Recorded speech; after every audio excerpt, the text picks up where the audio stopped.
setting to get ready for the draft. Jim Williams now joins us on 365 Sports. Jim, great to have you on the show. What are your thoughts? What did the Memphis, I guess, offer really mean in the end? Maybe not so much for now, which is a no, but how does that maybe stir the pot for the future? Well, I think that this whole thing got started with SMU, right? And how they got into the ACC. I think the Memphis. I applaud Memphis for doing whatever they could to get in, but at the end of the day, as you guys broke down quite well, the day of, that it really boiled down to about $2 million per institution, which at that point in time just didn't make any sense. I don't think there's going to be any movement anywhere until they get much closer to the contract time. And so this is not the time to pull what Memphis did. I mean, it was a great idea, but it landed, it didn't land well, I guess would be the best way of putting it. Jim, the day that happened, I reached out to a few people in some ways attached to the Big 12, and it seemed like their same problems from 4, 5, 6, 8 years ago are still their problems today. Is that correct at Memphis? Look, at the risk, I don't want to offend any people in Memphis, but that being said, look, the market is they're losing market, okay, from a standpoint of the city of Memphis. If you've been to Tennessee, you know that it's a great city, but Nashville has become the hot town in Tennessee, and Memphis is doing a wonderful job. They're doing the best thing they can, but none of the things that you need, meaning the football stadium and the basketball arena, are on campus. And there's a lot. I mean, guys, you guys have one of the best shows and covering all of college, right? So when you go down the list of what schools are going to be available or potentially available, you can be very choosy. And right now, I think that Brent Muirmark and the Big 12, as well as the ACC, obviously the Big 10 and the SEC, really just want to sit back and go, you know what? Let's let things settle down for a while. Let's see what we've got here, and let's see what happens in the next 3 to 5 years. They really. I mean, I spoke to people at the Big 10. I spoke to people at the SEC. I mean, they're just getting ready. They're literally just trying to consider, year 2, year 3 of how these, new partners, can be scheduled in. So, I mean, they're still into that routine.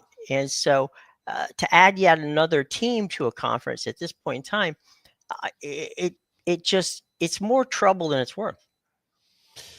So when you see, and of course, talking to the people that we talked to last week, the UNC things pop back up again. Sure. Last week, even though that there's nothing that they're going to do until 2030 and 2031. Sure. Do you feel like these rumors are getting started or kicked back up because UNC feels like under the new leadership they want to put themselves out there? Because again, if it's 5 years from now, I don't know why you have to say it today. You don't. But I think that everybody wants to act relevant, right, Paul? I mean, at the end of the day, this is a campaign. This is it's almost like a political campaign. Okay. I've seen people, God love y'all. I know y'all on Twitter there, boys and girls, have proposed 20-team leagues, 24-team leagues. If you think about that, right, for a minute, 48 teams. There's the 48 teams that you would have if you were to add, the Big 10 and the SEC would add, to that point. What happens to the rest? I mean, the value of the rest plummets quickly.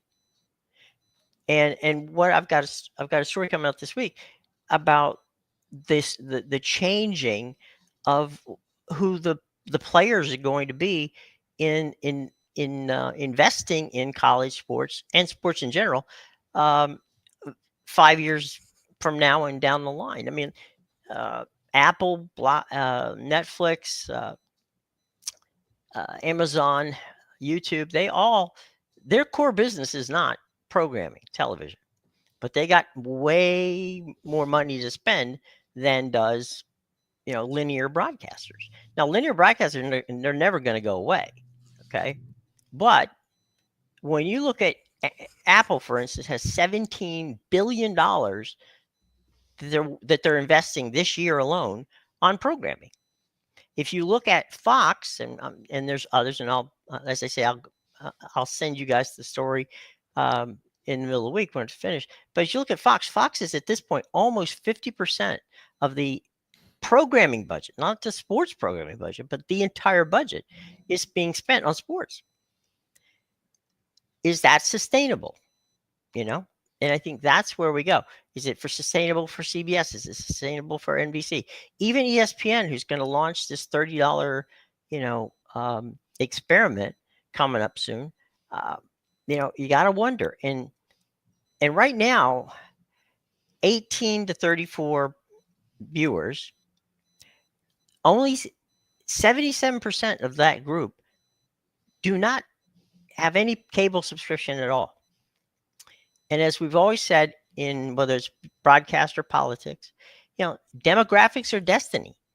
If these people are not, there, then where are they? And they're streaming different shows. They're doing what they like. The one thing that is so good about sports is it's appointment television. It's the only appointment television we have anymore. If I want to watch, I don't know, Will Trent or one of the shows on television that's on ABC, I don't have to watch it at 8:00 on a Tuesday night. I can watch it whenever I want to on Hulu. All right.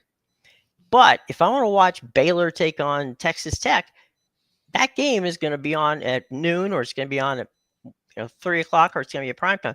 That I got to watch it during that time period. So appointment television for sports is good. And maybe the paradigm for Fox, because they use baseball during the summertime as a programming. They use college basketball in the wintertime during that season. It's going to sound silly, but it's cheaper than putting on, say, a scripted television show. So the fact that they're putting money 50% into programming, overall programming, is okay with them. It seems to be, but they don't have a streaming partner. They do for the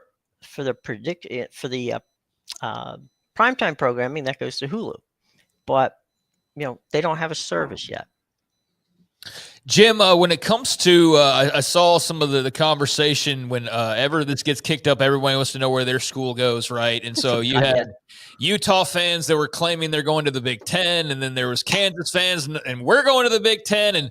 But one team that seemed interesting, and they're maybe they do one day. Who the hell knows, really? But it seems like Arizona State's taken a large step up in the world over the last year. Would you agree with that? Just with that Big 12 championship, and I know it's got to be more than just winning a game here and there, but it just seems like if there was a team that is completely 180'd the way they were being talked about maybe a year or two ago, like they were the afterthought of the pack editions. It was like, oh, we got Arizona basketball and we got Utah football, and Arizona State, that's a cool city. It's got potential. And now you look at them, you're like, potential? They got a world of potential, don't they?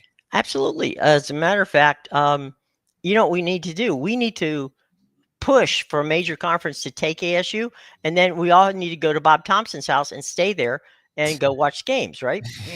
So, I mean, I'm up for that. There you go. Any trip to Tempe, Arizona is not a bad trip. No, look, academically they're there.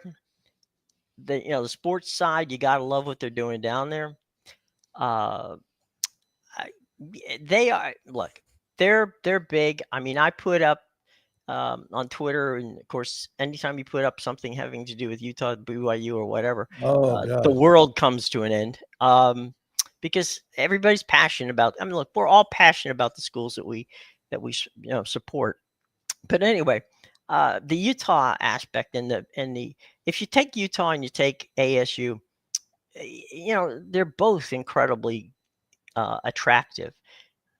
What might be, and I this is pure speculation on my part, it's not me knowing this. The question would be to me would be, would the LA schools, if it was a Big Ten, because it makes no sense for the SEC to add them, if the Big Ten chose to go, all right, let's go to Arizona, is that going to be a problem for USC, UCLA, and could they muster enough votes to keep them blocked? I don't know, but that would be my only concern. The possibility of the Utah thing, and the person I spoke to when we talked about this was talking about it's a mountain time zone, which they don't have, but it's also a bridge.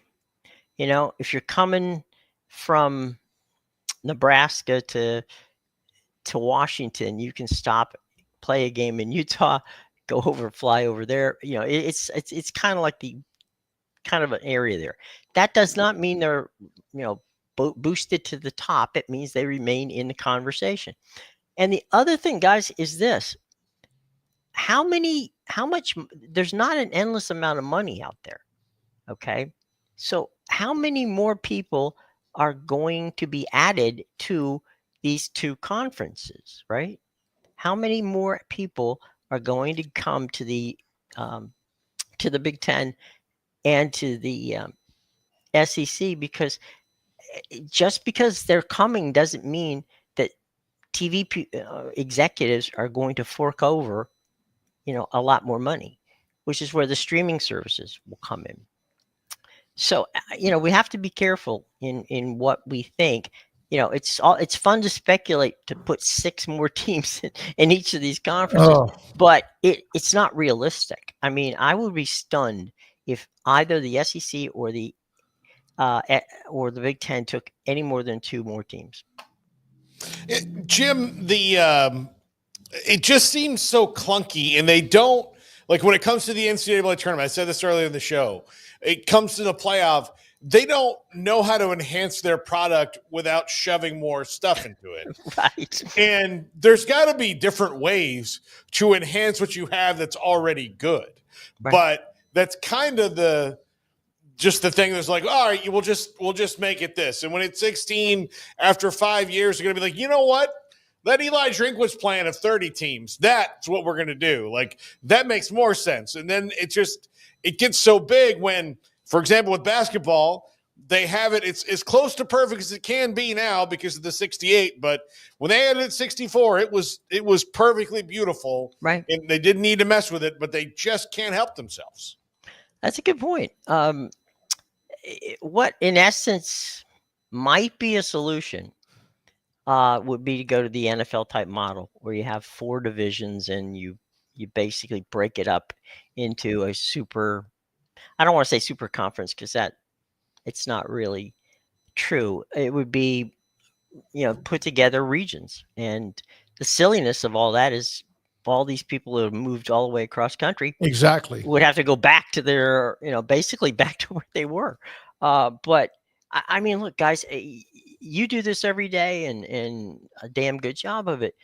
But even though we may be rooting for one or another team to get into one of these 2 conferences, I don't see the added value of putting more. More is not necessarily better. More is just more.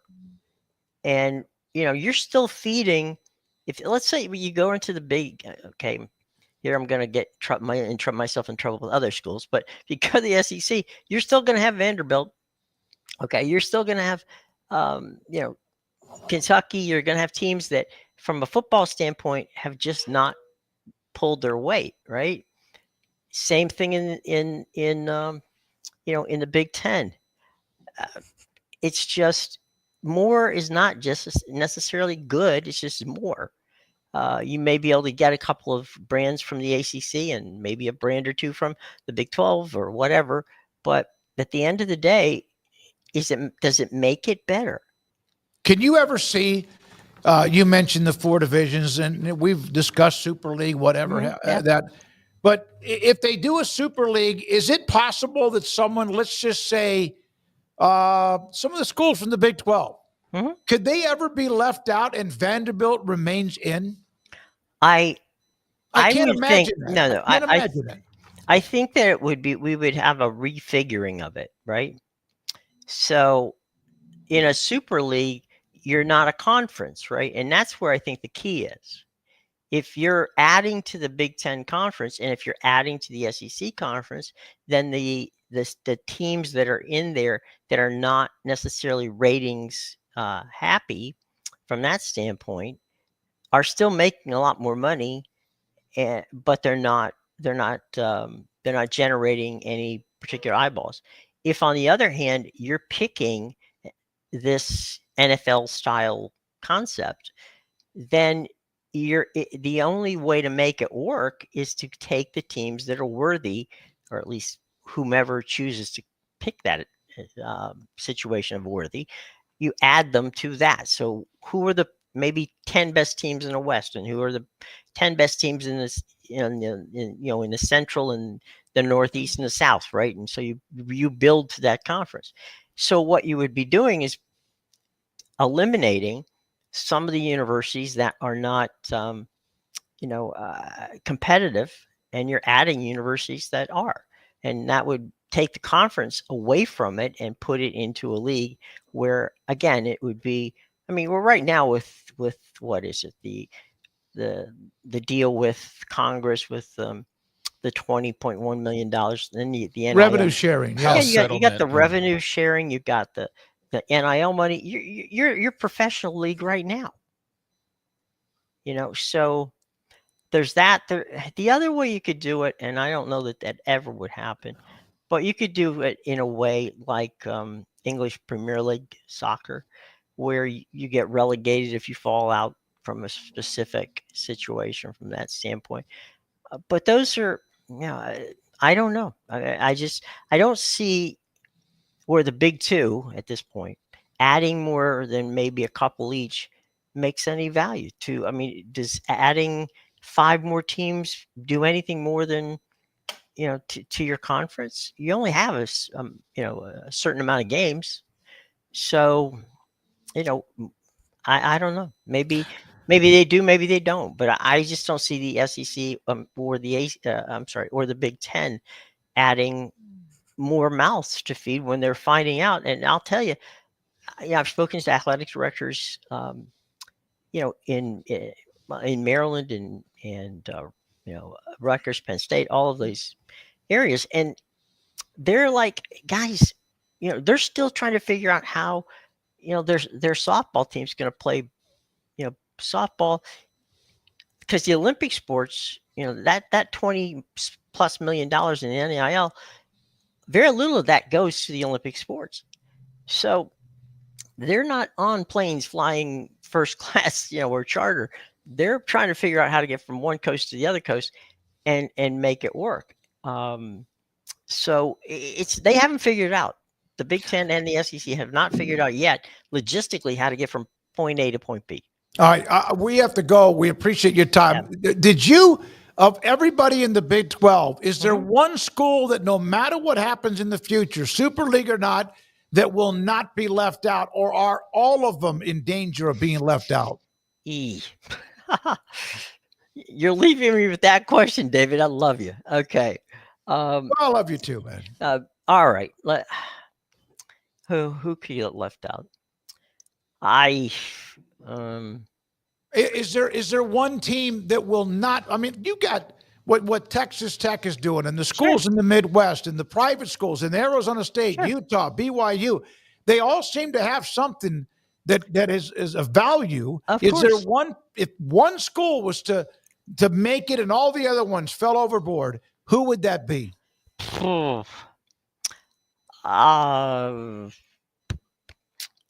TCU, maybe.